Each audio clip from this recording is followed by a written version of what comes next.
ঢাকাবাসী সকলকে জানাচ্ছি আন্তরিক শুভেচ্ছা অভিনন্দন। আসছে ত্রয়োদশ জাতীয় সংসদ নির্বাচনে অত্যন্ত আকাঙ্ক্ষিত একটি নির্বাচন, যে নির্বাচনে আগামী গণতন্ত্র, মুক্তিযুদ্ধের যে মূল লক্ষ্য, সাম্য, মানব মর্যাদা, সামাজিক ন্যায় বিচার নিশ্চিত করে শোষণ ও বৈষম্যহীন রাষ্ট্র ব্যবস্থা কায়েম করতে হলে অবশ্যই প্রত্যেক সংসদীয় আসনের ভোটারদেরকে সচেতন হতে হবে। সেই সচেতনতা দেওয়ার জন্য আমাদের বাংলাদেশে আপনারা জানেন রাজনীতিতে নারীদের যেই জায়গাটা, যেই সংখ্যাটা নির্ধারণ করা হয় নির্বাচন কমিশন থেকে, কোন পার্টি আজ পর্যন্ত সেটা পূরণ করতে পারেনি। অত্যন্ত দুঃখের এবং লজ্জাজনক বিষয়।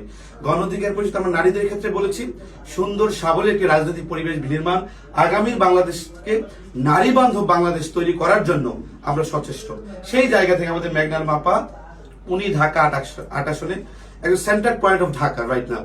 সো সেই জায়গা থেকে আপনারা জানেন কিছুদিন পূর্বে হাদি কিন্তু শোষণ বৈষম্যহীন সমাজের কথা বলেছেন, ইনসাফের কথা বলেছেন এবং আধিপত্যবাদ বিরোধী একটি চিন্তা ভাবনা বাস্তবায়ন করেছেন এবং যে কালচারাল অ্যাসল্ট যাকে বলা হয়, যে আগ্রাসনের বিরুদ্ধে তিনি বারবার বক্তব্য দিয়েছেন। সেই জায়গা থেকে আমি বলবো আপা দীর্ঘদিন রাজনৈতিক প্রশিক্ষক হিসেবে কাজ করছেন, তেমনি পরিবেশবাদী হিসেবে কাজ করছেন। সুতরাং এই পরিবেশ, ঢাকার এই নোংরা পরিবেশকে এই পরিবেশকে একটি সুন্দর একটি সাবলীল পরিবেশ বিনির্মাণের জন্য এবং ঢাকাবাসীর প্রত্যেকের অধিকার বাস্তবায়ন করার জন্য হলেও আপনারা মেঘনার মাপাকে আপনারা সাপোর্ট করবেন। আরেকটা বিষয় মাথায় রাখবেন, অনেকে ভাবে যে আপাতত একদম, আমি জানি উনি অনেক পরিচিত মানুষ, one kind of great figure here, সেই জায়গা থেকে যে এরা তো বিভিন্ন জায়গায় সম্পৃক্ত, এরা করতে পারে। আলটিমেটলি এই মেঘনার মাপার মতো মানুষরা আপনাদের অধিকারের জন্য রাজপথে নামতে পারে। অনেককে আপনারা ভাবছেন তারা নামতে পারবে না, তো আপনাদের মাথায় রাখতে হবে যে নারীরা বুক ভরা সাহস নিয়ে, মনোবল নিয়ে রাজপথে আপনাদের জন্য নামতে পারে, তারা আপনাদের জন্য আপনাদের অধিকার সিনিয়র নিয়ে আসতে পারবে।